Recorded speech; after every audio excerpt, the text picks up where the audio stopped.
Coming to you from the Hill Country in the beautiful state of Texas.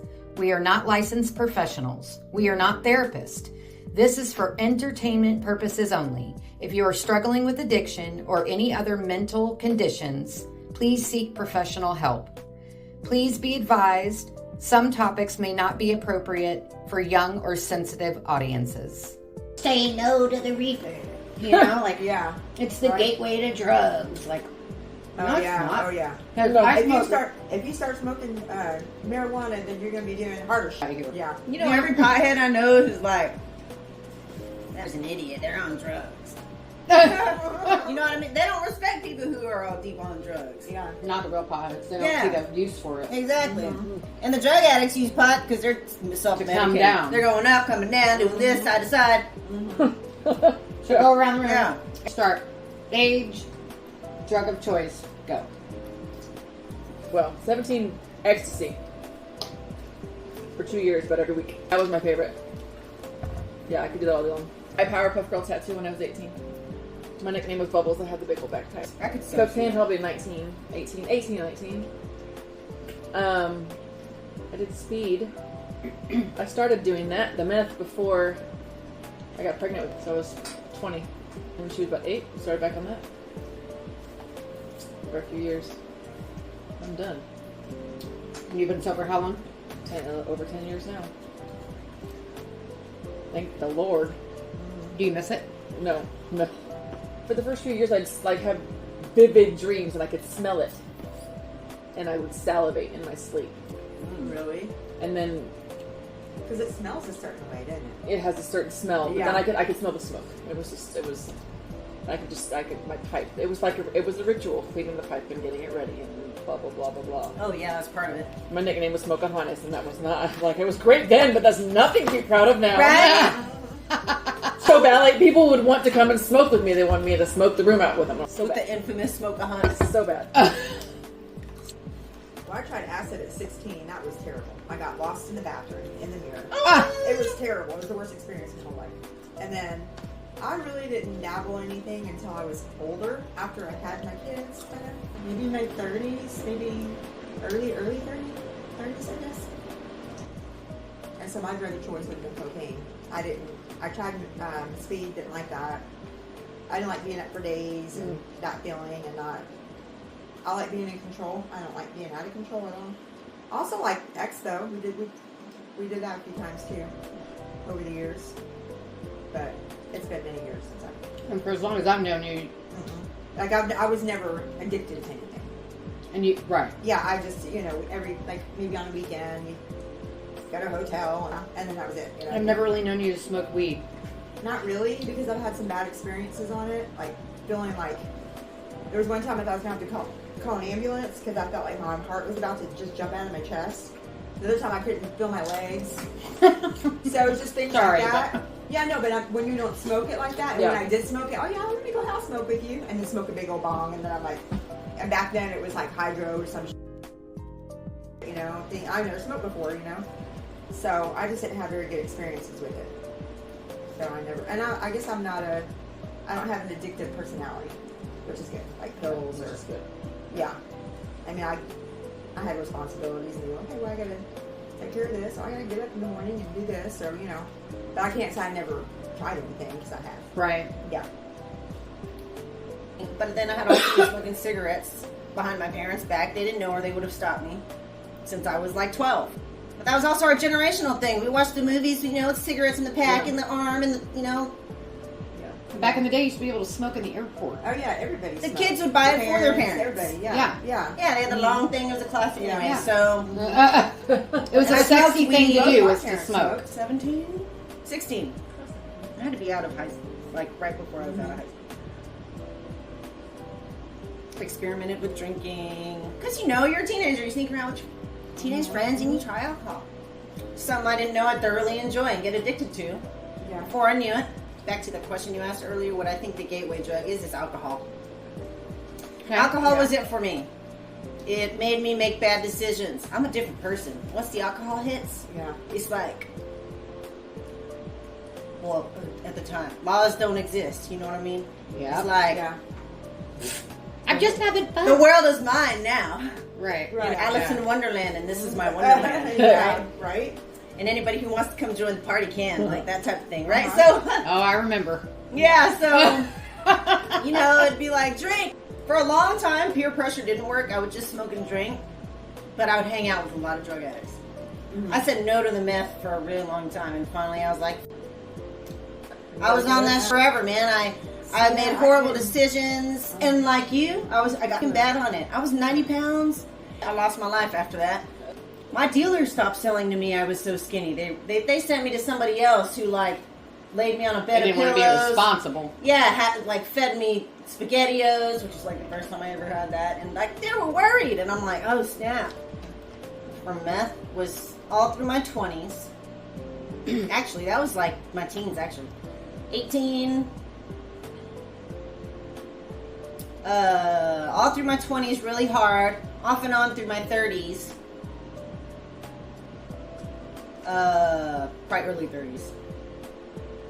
Then after that, I was just like, I remember I was hanging out with someone, and I'm real close to my cat, so he'd go everywhere with me. We're like in the back of a restaurant that this person works at, and they're like in a storage closet in the back smoking meth, and I'm like in my SUV because I gave them a ride because they don't have one or a home because they're irresponsible meth head. Right. My cat's with me. It's like 6 in the morning, and I'm like, what? I had an epiphany. I'm like, what am I doing? Right. I was like, dude, what are you doing? What am I doing? And why are you dragging me into this?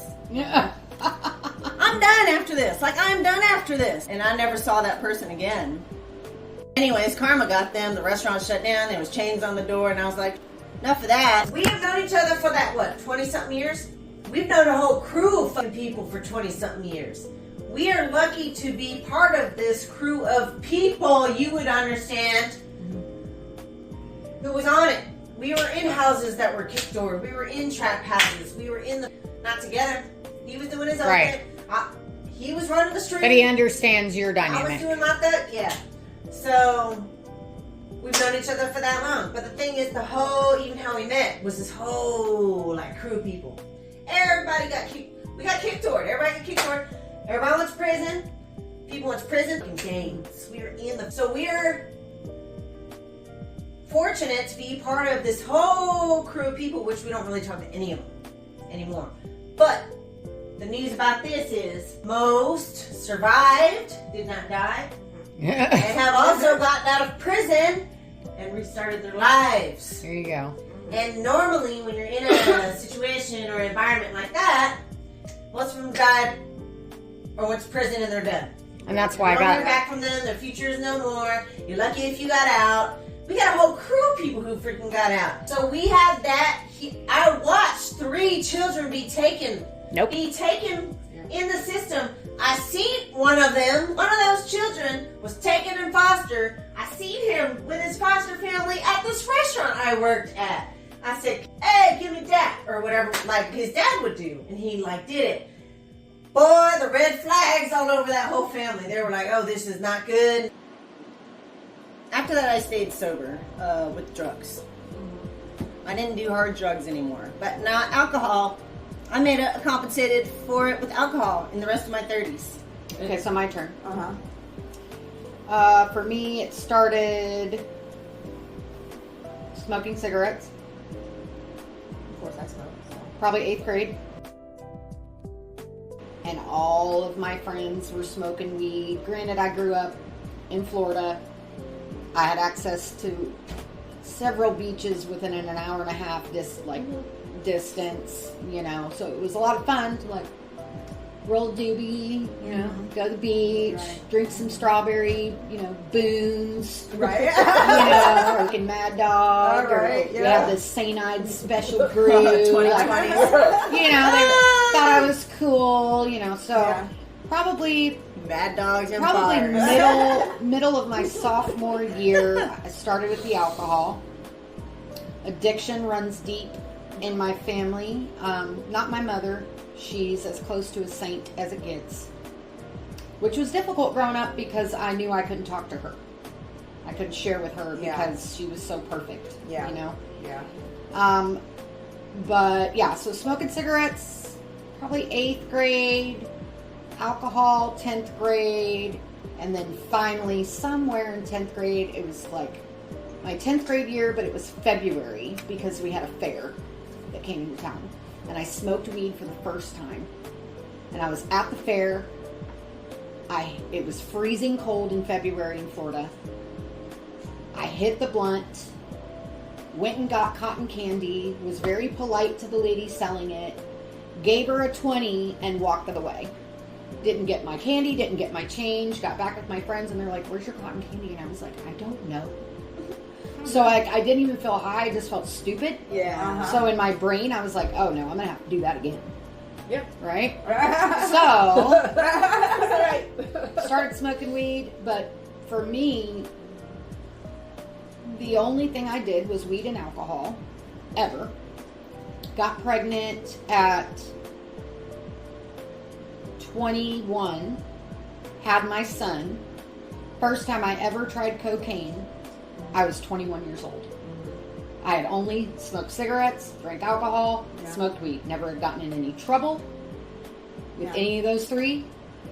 Turned 21, did coke for the first time, and that's when I said to myself, I don't really like this, but everybody else is doing it. And the next day, my nose is rock hard. Like, can't even put an indent when I touch it. Like, it is like, not swollen, but it is caked up in there, and I didn't like it, right? So I have literally done cocaine as many times as you can count on one hand. Never been my drug. And I had already been given a prescription of 9 hydrocodone a month because I have endometriosis, and for the first 3 days of my period, they were extremely, crucially painful. Like, can't even walk around, painful. And I was taking up to 16 Motrin a day. So I went to my OB. She put me on 9 hydrocodone a month. I had a neighbor whose mother got hundreds prescribed to her a month.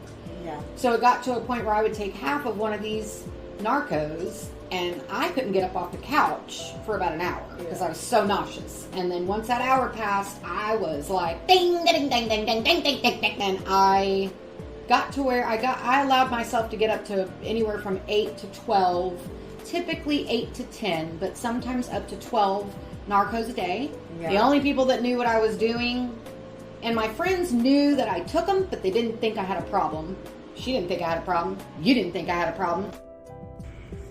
Okay, y'all, so this was a lifetime ago.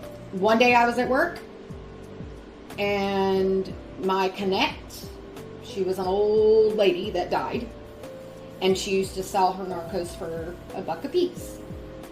So she died. Well, guess what? Now I'm paying 5 to 10 a piece, and I'm realizing I'm working to pay for my addiction.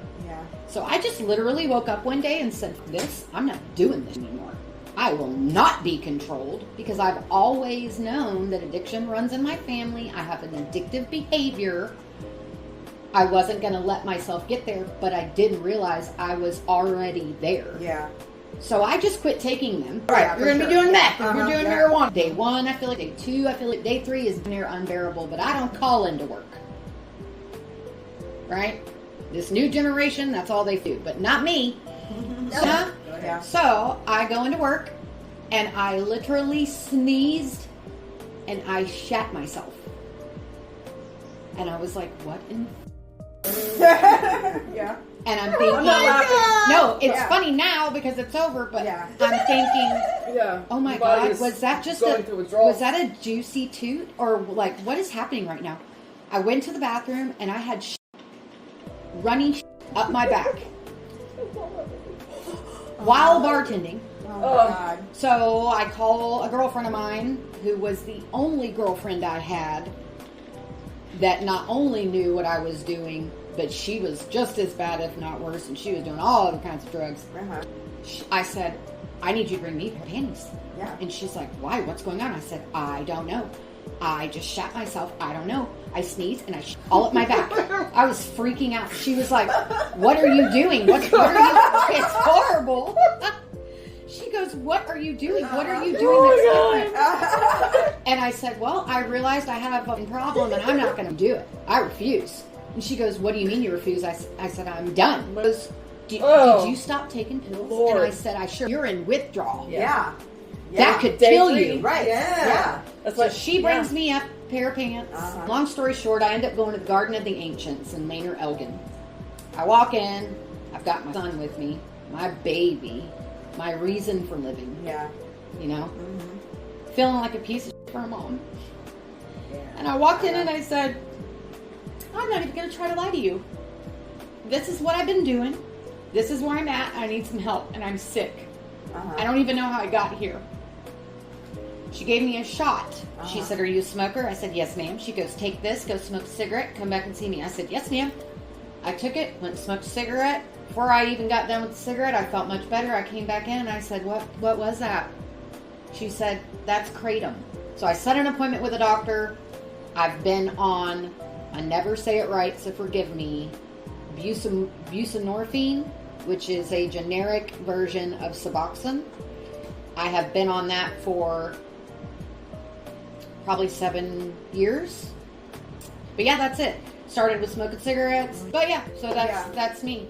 Yeah. That was my Well, thing. then you got people these days who are like, I'm gonna get that Norco from my neighbor next door. But these days, Xanax, like pills, Norco, like things are actually made of fentanyl. Yeah, you don't know what's They're in that. not. Now Coke, it's scary. Coke is now fentanyl. Uh-huh. You don't know Xanax what's in is now anything. fentanyl. Alprazolam is now fentanyl. Mm-hmm. Yeah. That, like it's everything scary. is fentanyl.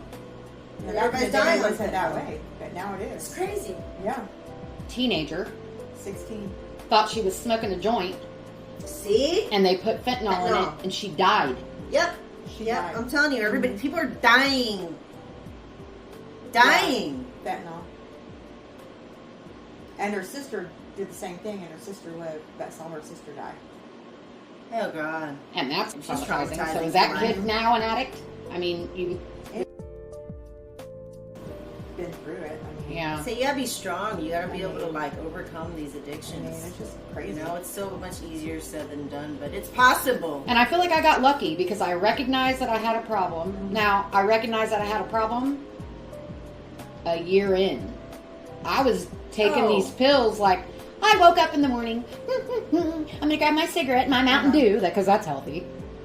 But guess what? My boys went to school. Oh, yeah. They passed all their classes. They were athletes, one of which, the one that came from my body, he shouldn't be as wonderful as he is. God really blessed me. Yeah. God really blessed you. Yeah. You know? I mean, we're all blessed, but I'm just saying he could have been a whole different kid. He didn't know what I was doing. Yeah. Yeah. You know? And like I said, no one knew. When I finally broke down and told my mom, she was like, I knew it. I mean, she broke down. She was like, I knew it. You had these highs and these lows, and I thought you were doing meth. And I've never touched meth, never touched crack, never, like, oh, I'm sorry, let me back it up. And when I was 18, from about 18 to 20, I made a rule of that for that too. I never allowed myself to take more than one ecstasy pill, ever, and never 2 days back to back. Because I knew that I loved that drug so much. I didn't want to look all ate up with a blow pop in my mouth all the time. You know what I mean? Yeah. But people used to follow me around for the Vicks and the UV. I mean, I had all that shit. Yeah. But it was one day at a time, one pill at a time, because I knew. I think that's a big motivating factor for a lot of addicts. You know what I mean? And you can be a functioning addict. There's I a was lot a of high functioning functioning addicts out bitch. there. Yeah, for sure. They don't all look like people on the street. You know? Oh, yeah. Did you say not So you? definitely not. I wasn't. You were not a functional addict? Not when I did meth. I did all the other drugs. That's fine. I wasn't addicted to them. I could do cocaine on the weekend and go to work on Monday. Right. Yeah. Yeah. But I had a good life. I Yeah, had you did. my nursing degree, great friends, Yeah. good Yeah. family, Yeah. my daughter. I had an apartment, a brand new car, and I did it all. Why? Why do you think? Looking I don't back. know. I don't. It. Still to this day, you don't. There is no explanation. The drug got her. Yeah. It- Yeah. I don't know how to explain it. And unless you've been there, Yeah, you don't understand. And I haven't. I And haven't either. Well, I don't- kind of have. I don't wish it on my But- worst enemies. Like it. Yeah. I didn't want to lose my nursing degree, my daughter for a year, my car, my Yeah. apartment, all of my Yeah. life. I mean, I am not the Yeah. same person. My brain does not work near as half as well as it used to. It's bad. It's bad. I mean, at that point, the inner demon takes over. You know. And there wasn't like there was It's a whole not lot you. of good things happening. There was a whole bunch of crap happening to Yeah. all of us that were doing it, Right. Right. and we still. I don't know.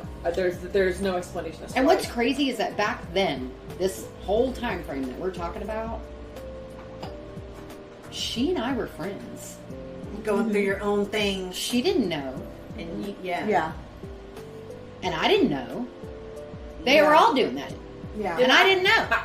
But I didn't want to be around. I was 135 pounds. I'm 200 pounds right now, so just imagine me 70 something pounds lighter. Wow. I was told I looked like The Walking Dead when I went to jail. I was gray, like this thing around. I don't want you to see me like that. Yeah. You know, obviously you would know. Well, I didn't want anybody to see me shit my pants. No, I don't want to see your pants either. But Yeah. I mean, love you still. I mean, Like how that. embarrassing, you know? But- Yeah. the- yeah. what- Yeah. But you can. But I'm glad you I can didn't get in overcome legal these things, trouble. Yeah. You can Right. overcome these things, though. I mean, You can, clearly. and we are living. But my overcoming, I had to have someone. I had to be locked away. Like I prayed to God. There was a point I was laying in bed, crying every day, praying to God to help me stop, but I couldn't, and I got arrested. Living proof. And I tell people that's the best thing that ever happened to me. That saved my life. And they're Yeah. like, why? It's like because I'd be dead. Yeah. Right. Yeah. So I got arrested, and I chose to go to treatment. It's CTTC. I don't know if you've heard of it. Central Texas Treatment Center. It's a jail facility. It's not like you can just go sign yourself in. Yeah. Mm-hmm. And if you leave the front doors without permission, it's like a 3-year absconding charge. So you can't escape. Right. So it's good. They actually you turned your life around. Yeah. There. Right. Yeah. So- It took- yeah. I was there 9 months. It's not the same for I everyone. had to earn phone calls. I couldn't call on Christmas. So, very Christmas song that everybody hates. It's my favorite Christmas song. Me too. Because, Me That too. and Santa Baby. and only because, I mean, I love it, but Love it. I wrote that whole song out on construction paper for Oh. Christmas. I'm trying not to cry every time about it. Mm-hmm. But I'm like, Cry okay. it out. I'm like, that was like, I will always love that song. I don't care what anybody else says about it. Yeah, that's But, what I did. like, I couldn't, we were on a shutdown during Christmas, so none of us could call anybody on Christmas. Okay, so we're all talking about. Uh-huh. Okay, so as far as in this group, as far as addiction, Yeah. we've talked about alcohol, opioids, methamphetamines, Mhm. right? Yeah. That pretty much sums up the addiction. But for you, Uh-huh. not having an addictive personality, you have dealt with the repercussion of loving and living with an addict. Yeah. And That's how true. has that affected you in your life? Yeah. I mean, for one thing, it's made me a stronger person. It has. I mean, I've dealt with a whole lot over the years. And this is not me cornering you. This No, is I know, but I still and Because there's I guess people I out shouldn't there say that- I'm not, I don't have an addictive personality because I still love him. I'm addicted. I mean, he's like my drug. Does that make sense? I'm talking about how it's affected the family, how it's affected your life. Not being an addict, but Mhm. dealing with addiction. Well, just trying to deal with wanting to be there to give him support and to help him and try and change somebody, save him. Like I want to save him, you know. Uh-huh. It's not just only affected me, but our kids. He doesn't remember a lot of what he's done because he was drunk. But it's not only affected me, but all our kids, even his mom. I mean, just. And it's really hard for everybody to understand. You know, be like, well, you did this to me, or this is what, and he's like, I didn't do that. I don't remember doing that. And, well, yeah, you did it. You definitely did it, you know?